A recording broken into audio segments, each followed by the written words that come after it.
Hi everyone, welcome to my channel. My name is Willow Rose Moondancer and I make videos here on YouTube about Wicca, and I also have a blog called wiccansaren'twicked.com.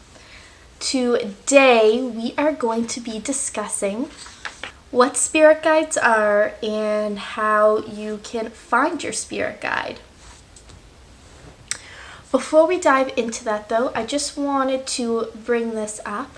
I would be really interested in doing a Q&A, as I have been making videos on here for a couple of months now, and I've also been doing my blog for about a year. So if you have any questions, feel free to leave them down in the comments of any of my videos, in the comments of any of my posts on my blog, or to send them to me on Twitter. And when I think that I have enough for a video, I will make one. So, let's dive into today's conversation. So, what exactly are spirit guides? So, I personally believe that spirit guides can be souls that have been reflecting on their past lives in Summerland, who aren't ready to be reincarnated yet and therefore take on the role of a spirit guide in someone's life. That is not a belief that necessarily everyone has. However, it is agreed upon that a spirit guide definitely is someone who is a soul that has completely completed, how redundant, but has completed their purpose and no longer needs to be reincarnated, so they spend the rest of their time being a spirit guide. A spirit guide is with you from birth to death, and they can show up in various forms. Whatever form you are going to be most open to. So maybe they will show up to you as a human. Maybe they will show up to you as an animal. They could show up to you as a creature of the Fae. They could show up to you as a dragon, anything like that, whatever you are going to be most open to seeing. Their purpose is essentially to keep you safe, act as a confidant, and to give advice if you're open to receiving it. They also are there to help guide your soul to complete its purpose. Some people meet their spirit guides as children and are connected with them through their whole lives. An example of this would be a YouTuber that I follow, Haley Reese. I definitely recommend that you check out her videos, but she has encountered her spirit guides at a young age, typically in situations where she was scared, and she has been able to connect with them since. Myself, however, I have not been so fortunate. Maybe like a year and a half ago, I had the opportunity to encounter one of my spirit guides once. It was when I was working with my shaman.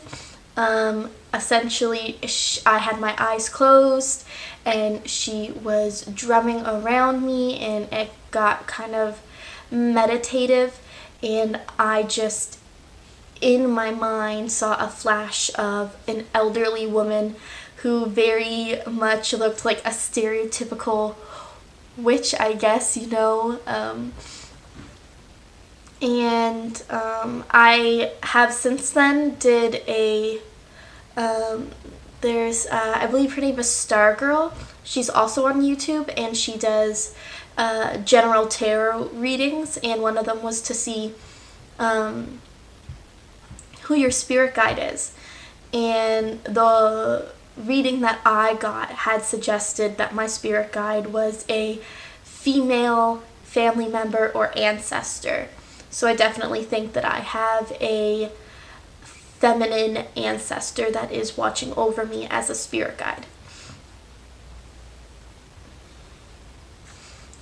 So, how do spirit guides communicate with you? And when you know how they communicate with you, then you can really start connecting with them and getting to know them. So, firstly, one of the ways that I find that my spirit guides connect with me is through animals. So I will go through phases in my life where I will see a certain animal over and over and over again. Not last spring, but the spring before, I was seeing groundhogs everywhere. And I had never really seen a groundhog before in my life. And then all of a sudden, I had seen like 4 or 5 within a couple months. And shortly after then, I went to that shaman, and we were doing that session where I saw my spirit guide. And I had asked her, I'm like, are groundhogs like significant at all in my life right now? And she actually laughed and told me that I should definitely read into it and look it up once I get home. And then last year, I was just seeing butterflies everywhere. And like, sure, other people could have been seeing them too, but whenever I would see them, I would look around to see if anybody was taking notice, and no one really cared or was drawn to them, which made me feel like there was some sort of message that they had for me. So I definitely think that animals can communicate messages. And then we have different signs, even outside of animals. So an example of a sign that could be your spirit guide is numbers. So another way that my spirit guides like to communicate with me is through repeated numbers. Often I will see this on a clock. So I will look at a clock and it'll just happen to be 2:22, or it'll be 12:12, or something like that. And usually, if you think back to what you were thinking about recently when you see those numbers in repetition, there probably is some sort of significance, and they're trying to tell you something. Another way that they could be trying to communicate with you is through gut feelings. So next time you have a gut feeling, don't ignore it. Go with it and see what comes of it. They could also be giving you intuitive insights. So like thoughts that come out of nowhere. So when I was first starting my Wiccan journey, I have mentioned this before in a previous video, but I just had the name Hecate in my head. It just came out of nowhere. There was nothing that spurred it. I hadn't seen anything. I just couldn't get her name out of my head. And I definitely think that was either Hecate herself or my spirit guides telling me, hey, you need to pay attention to this. They can also send people into your life. So maybe there's some lesson that they're trying to get you to learn. They're trying to get you to understand, but nothing seems to be working. Maybe they'll introduce a person into your life who will teach you that lesson for them. And then there's also nudging. So what I mean by this, and I'll give you an example, is say you can't find your keys and you're looking everywhere for them, but you can't find them. So because you can't find your keys, you can't leave. And then all of a sudden you get a really important phone call. If you hadn't have not been able to find your keys, you would have missed this phone call. So sometimes your spirit guides can hide your keys or do something like that to force you to get the message that is really important for you.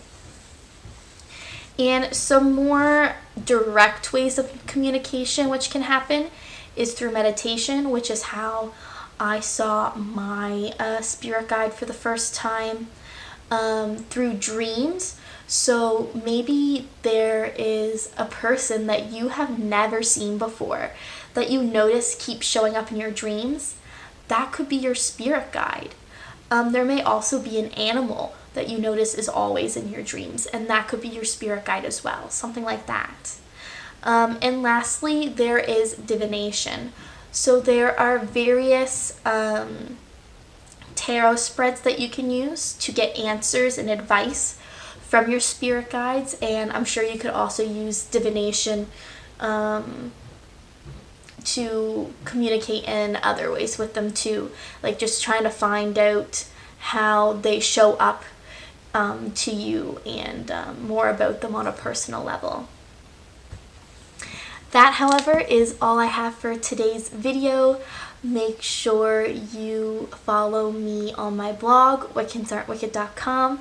I make posts every Wednesday and Friday, and make sure you follow me here because I make videos every Monday and Thursday.